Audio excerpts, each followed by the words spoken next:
Hello बच्चों, पिछले video में हम लोगों ने पढ़ा था जंतु ऊतक के फर्स्ट टाइप यानी पहला प्रकार एपिथेलियम ऊतक के बारे में। जंतु ऊतक हम लोगों ने पढ़ा था मुख्यतः 4 प्रकार के होते हैं: एपिथेलियमी ऊतक, संयोजी ऊतक और पेशी ऊतक तथा तंत्रिका ऊतक, जिसमें हम लोगों ने एपिथेलियमी ऊतक के बारे में अच्छा से पढ़ लिया है। और आज हम लोग डिस्कस करेंगे संयोजी ऊतक के बारे में। संयोजी ऊतक जो है किसे कहते हैं, इसके नाम से ही प्रतीक है यानी कनेक्टिव टिश्यू। इस संयोजी ऊतक के नाम से ही पता चल जाता है कि यह अंगों के विभिन्न अंगों को एक दूसरे में जोड़ने में काम आता है। यानी संयोजी जहाँ ये ऊतक रहेगा एक दूसरे का संयोग करेगा, किसी का ये जोड़ने का काम करता होगा। इसके नाम से तो सब प्रतीत ये हो ही जाता है। अब हम लोग जानेंगे कि संयोजी ऊतक आखिर में पाया कहाँ जाता है और इसका कार्य क्या है। यह ऊतक शरीर के विभिन्न भागों को जोड़ने का कार्य करता है और शरीर के विभिन्न भागों को जब मोड़ते हैं हम, जैसे कि मान लीजिए कि ये हाथ मोड़ रहे हैं, चाहे ऐसे हम लोग घूम रहे हैं, जब हम लोग मोड़ते हैं तो मोड़ने के क्रम में जो क्या होता है कि हमारे शरीर के जो विभिन्न भाग है, जो अंग है, वो अपने स्थान से हिले नहीं, अपने स्थान से कहीं दूसरे जगह ना हो। इसका कार्य कौन करता है? इसको स्थापित करने के लिए कौन करता है? संयोजी ऊतक। यानी सब शरीर के हमारे जो अंग है वो अपने जगह पर बने रहे, इसका कार्य कौन करता है? संयोजी ऊतक। जैसे हम लोग मुड़ रहे हैं, ऐसे हाथ घुमा रहे हैं, तो हाथ घुमा रहे हैं तो ये हड्डी और ये हड्डी एक दूसरे के अपने जगह पे बनी रहे, इसका कंट्रोल जो है संयोजी ऊतक करता है।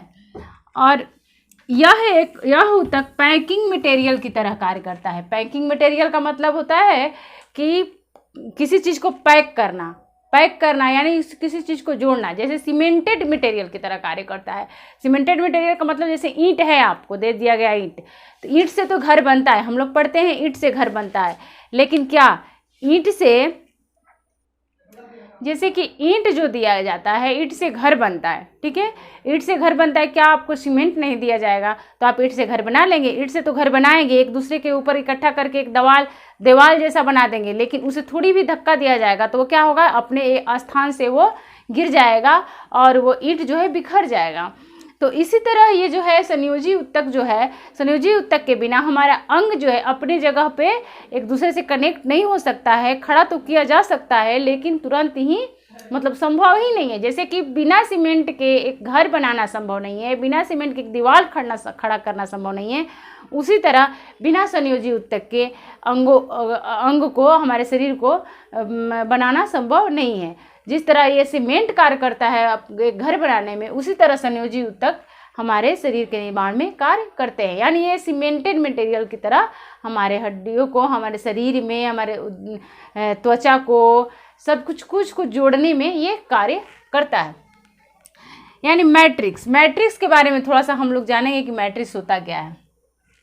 मैट्रिक्स क्या है हम बता रहे हैं आप लोग को कि मैट्रिक्स क्या है।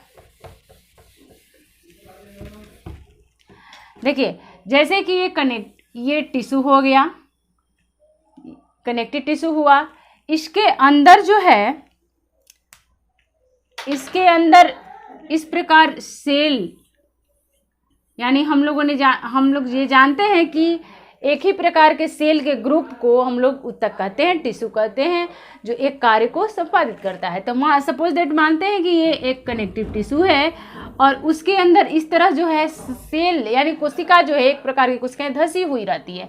इसके अंदर क्या पाए जाएंगे? इसके अंदर जो है तरल पदार्थ पाए जाते हैं, या इस तरल भी हो सकते हैं, ठोस भी हो सकते हैं और जेली नुमा भी हो सकते हैं। यानी कि इसके अंदर जिसके अंदर ये सेल धसे हुए रहते हैं, इसमें पाए जाते हैं, उसे बोलते हैं मैट्रिक्स।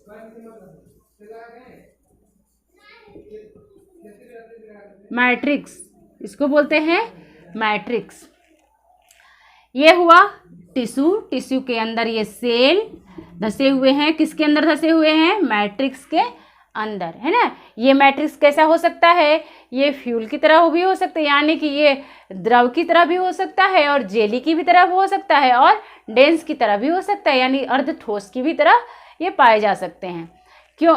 इस मैट्रिक्स की स्थिति जो है ये ऊतक के कार्यों पर निर्भर करती है कि कहाँ ये कौन कार्य कर रहा है, उसके अनुसार इसकी जो है अवस्था पाई जाती है। उसी को मैंने लिखा है, मैट्रिक्स ऊतक के कार्यों पर निर्भर करता है। यह जेली की तरह हो सकता है या ठोस या द्रव की तरह भी हो सकता है। मैट्रिक्स के अंदर कोशिका धंसे हुए रहते हैं और कोशिका के अंदर कोशिकीय अंतर ज़्यादा पाई जाती है, यानी अंतर कोशिकीय स्थान जो है, यानी एक कोशिका से दूसरी कोशिका के बीच में जो है स्थान अधिकतर पाया जाता है, अधिक रूप में पाया जाता है और ये मैट्रिक्स के रूप में रहता है। ठीक है, इतना हम लोगों ने अभी संयोजी ऊतक के बारे में पढ़ा। ये संयोजी ऊतक पाया कहाँ कहाँ जाता है? संयोजी ऊतक हमारे अंदर के शरीर की वाहिकाओं यानी ब्लड सर्कुलेशन जिसमें होता है, नस होता है जिसे हम लोग नस बोलते हैं, उसके किनारे किनारे भी पाया जाता है और तंत्रिका ऊतक के भी किनारे भी पाया जाता है। और बहुत सारे अंदर के आंतरिक अंग जो होते हैं उसके बीच में जो खाली स्थान होता है उसमें भी ये पाया जाता है, भरने का कार्य करता है। इस प्रकार ये जो है संयोजी ऊतक एक तरह से ये सपोर्ट भी करता है, अंगों को सपोर्टिंग का भी ये कार्य करता है। अब आगे हम लोग पढ़ेंगे संयोजी ऊतक के प्रकार। संयोजी ऊतक भी कई प्रकार के होते। एरियोलर ऊतक के प्रकार भी हम लोग देख लेते हैं। एरियोलर ऊतक यानी संयोजी ऊतक का फर्स्ट टाइप हम लोग पढ़ेंगे एरियोलर ऊतक। संयोजी ऊतक भी कई प्रकार के होते हैं। एरियोलर ऊतक, वसा ऊतक, फैटी ऊतक, एडिपोज ऊतक उसको बोलेंगे।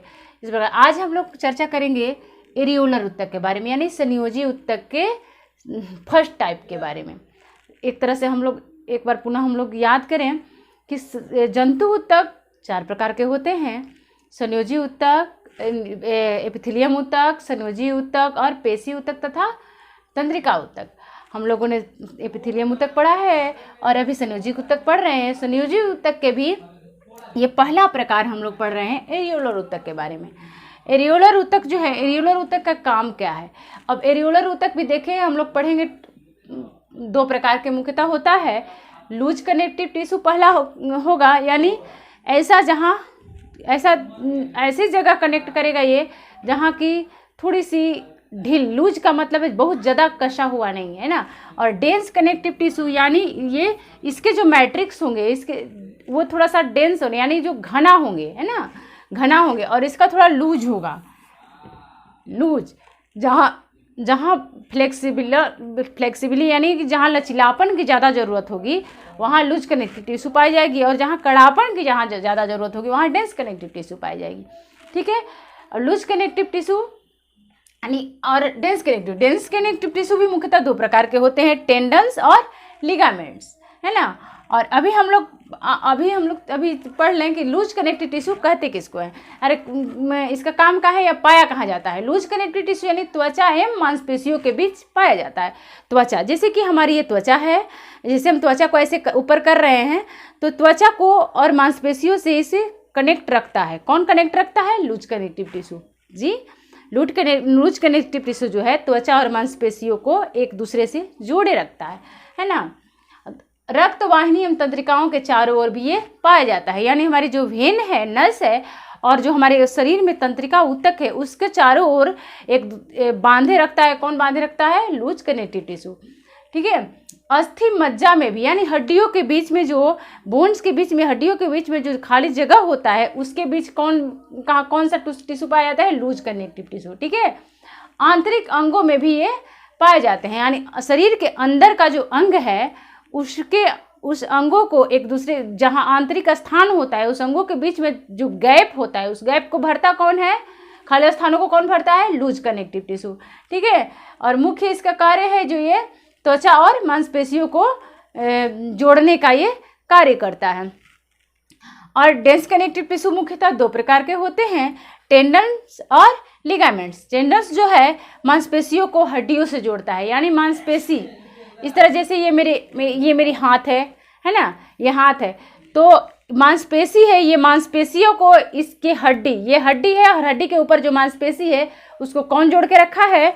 तो टेंडन्स जोड़ के रखा है। और डेंस कनेक्टिव टिश्यू है ये। डेंस मतलब इसके मैट्रिक्स के अंदर, इसके मैट्रिक्स जो है घना होगा, है ना। मैट्रिक्स का मतलब कि जो ये बताए थे ना, ये जैसे कि ये टिश्यू हुआ, इसके अंदर ये सेल हुआ, और इसके अंदर जो ये द्रव या जेली या ठोस अर्ध ठोस पदार्थ पाए जाएंगे वो इसमें जो है घने होंगे, और इसमें जो है लूज कनेक्टिव टिश्यू में इसमें थोड़े से ढीले होंगे, है ना।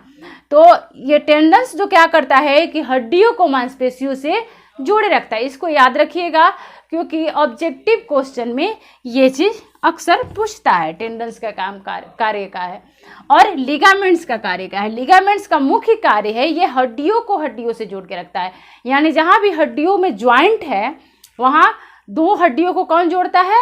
लिगामेंट्स जोड़ता है। जैसे कि हमारे घुटना है, हमारे ये कलाई है, यहाँ पे है, यहाँ की जो बोन्स है और यहाँ के जो बोन्स है, इसको यहाँ पे कौन जोड़ के रखा है? लिगामेंट्स जोड़ के रखा है। ये हड्डी और ये हड्डी को कौन जोड़ के रखा है? लिगामेंट्स रखा है। लेकिन मांसपेशी है, जो मांसपेशियों को और हड्डियों से कौन जोड़ के रखा है? वो टेंडन्स जोड़ के रखा है। और त्वचा को और मांसपेशी से कौन जोड़ के रखा है? Loose connective tissue. ठीक है, लूज कनेक्टिव टिश्यू और टेंडन्स का कुछ और भी कार्य है। हाँ, तो लूज कनेक्टिव टिश्यू का कार्य हम लोगों ने जाना कि लूज कनेक्टिव टिश्यू का मुख्य कार्य क्या है? वो त्वचा को मांसपेशियों से जोड़ता है और आंतरिक अंगों की भी सहायता भी प्रदान करता है। क्योंकि जैसे कि आंतरिक अंगों की खाली जगहों को जब ये भरता है तो जाहिर सी बात है ये आंतरिक अंगों की सहायता भी प्रदान करेगा, और यानी कि उसे एक दूसरे से हिलने में से बचाएगा और उसे एक दूसरे से जुड़े रखने में ये मदद करेगा। ऊतकों के मरम्मत में भी ये मदद करता है। ऊतक जब क्षतिग्रस्त होते हैं उसकी मरम्मत में भी ये लूज कनेक्टिव टिश्यू जो है कार्य करता है। त्वचा और मांसपेशियों को जोड़ना ये इसका मुख्य कार्य है, और आंतरिक अंगों में पाए जाने वाले खाली जगहों को भी ये भरता है। टेंडन्स का स्ट्रक्चर कैसा होता है? टेंडन्स का स्ट्रक्चर जो होता है, यानी इसकी संरचना जो होती है रेशेदार होती है, यानी फाइबर्स लाइक होती है, ऐसे होती है टेंडन्स की, है ना। और ये काफ़ी लचीली होती है और अधिक मजबूत भी ये टेंडन्स होती है। और हड्डियों से हड्डियों को जोड़ने वाला काम कौन करता है? लिगामेंट्स करता है, और ये टेंडन से कम लचीली होती है। लिगामेंट्स क्या होता है? टेंडन से जो है कम लचीली होती है। ये के मांसपेशियों से हड्डियों को में जोड़ता है, ये अधिक मजबूत भी होती है और लचीली भी होती है, क्योंकि ये मांसपेशी है और ये हड्डी है, तो हड्डियों को मांसपेशियों से जोड़ता है। क्या ये मांसपेशिया को हड्डी से जोड़ेगा, न कि यहाँ से ऐसे, यहाँ से हम लोग नहीं मुड़ सकते हैं। हड्डियों को हड्डियों से जहाँ ये जुड़ेगा, ये लिगामेंट्स जो है वहाँ से हम लोग मुड़ जाएंगे। जहाँ हड्डी का मुड़ाव है, जहाँ से मुड़ सकते हैं, वहाँ हड्डी और हड्डी एक दूसरे से ज्वाइंट है। और देखिए ये उंगली में भी हम लोग मोड़ते हैं, तो ये हड्डी और ये हड्डी को कौन जोड़ा है? लिगामेंट्स जोड़ा है। जहाँ भी दो हड्डियाँ ज्वाइंट से उसे कौन तक मुड़ा है? लिगामेंट्स। और लिगामेंट्स किसका प्रकार है? संयोजी ऊतक यानी कनेक्टिव टिश्यू का प्रकार है। और कनेक्टिव टिश्यू मुख्यतः दो प्रकार के होते हैं। आइए हम लोग पुनः एक बार रिविजन करते हैं कि हम लोगों ने आज पढ़ा क्या। संयोजी ऊतक के बारे में हम लोगों ने पढ़ा कि संयोजी ऊतक का मुख्य कार्य क्या है। संयोजी ऊतक यानी हमारे शरीर में जितनी भी ऊतक एक दूसरे को ज्वाइंट करने का कार्य करती है उसे हम लोग संयोजी ऊतक कहते हैं। जैसे हम लोग एक के ऊपर एक ईंट रख करके हम लोग एक घर का दीवार का निर्माण करते हैं, लेकिन जैसे ही किसी धक्का से लगता है और धक्का लगने के बाद वो क्या होता है? दीवार बिखर जाता है, क्योंकि उसमें जो है सीमेंट नहीं लगा रहता है। अगर सीमेंट हम लोग लगाते हैं तो वो दीवार का रूप धारण कर लेता है और धक्का मारने पे भी वो नहीं टूटता है। उसी तरह का सीमेंट का काम कौन करता है हमारे ऊतक को, हमारे शरीर में?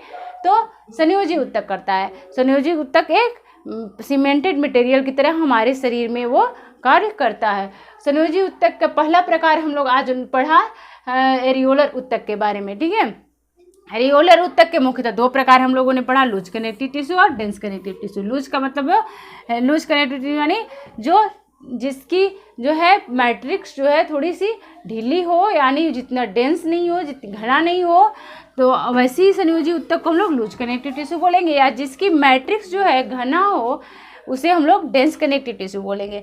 लूज कनेक्टिव टिश्यू कहाँ कहाँ पाई जाती है? ये हमारी लूज कनेक्टिव टिश्यू जो है हमारी त्वचा को मांसपेशियों से जोड़ने का कार्य करती है और हमारे आंतरिक अंगों में जो खाली स्थान होता है उसे भरने का भी कार्य करती है और हमारे शरीर में के आंतरिक अंगों को वो सहायता भी प्रदान करती है और हमारे ऊतकों को मरम्मत, जब क्षतिग्रस्त होता है उसे मरम्मत करने में भी मदद करती है। इस प्रकार लूज कनेक्टिव टिश्यू का भी बहुत महत्व है हमारे शरीर में। अभी हम लोगों ने पढ़ा डेंस कनेक्टिव टिश्यू भी मुख्यतः 2 प्रकार के होते हैं, एक टेंडन्स और दूसरा लिगामेंट। टेंडन्स का क्या काम है? मांसपेशियों को वो हड्डियों से जोड़ता है। जैसे ये हमारी हड्डी है, इसके ऊपर ये जो मांस पाए जाते हैं, ये मांस को हड्डियों से कौन जोड़ता है? टेंडन्स जोड़ता है, ठीक है। और इसकी रचना जो है फाइबरस होती है, यानी रेशेदार होती है, रेशे के समान होती है और ये अधिक मजबूत होती है, ठीक है। लिगामेंट्स जो है हड्डियों को हड्डियों से जोड़ता है। यहाँ हड्डी और यहाँ हड्डी के बीच में जो ये ज्वाइंट करता है वो कौन करता है? लिगामेंट्स करता है और यह कम लचीली होती है तथा अधिक मजबूत होती है। हम लोगों ने आज इसके बारे में संयोजी ऊतक के प्रथम प्रकार यानी एरियोलर ऊतक के बारे में पढ़ा और नेक्स्ट वीडियो में हम लोग पढ़ेंगे एडिपोज ऊतक के बारे में, ठीक है। नेक्स्ट वीडियो में हम लोग इसके दूसरे प्रकार यानी एडिपोज ऊतक के बारे में पढ़ेंगे। तब तक आप लोग इसे रिवीजन करिएगा और आप लोग इसका स्क्रीनशॉट भी ले सकते हैं।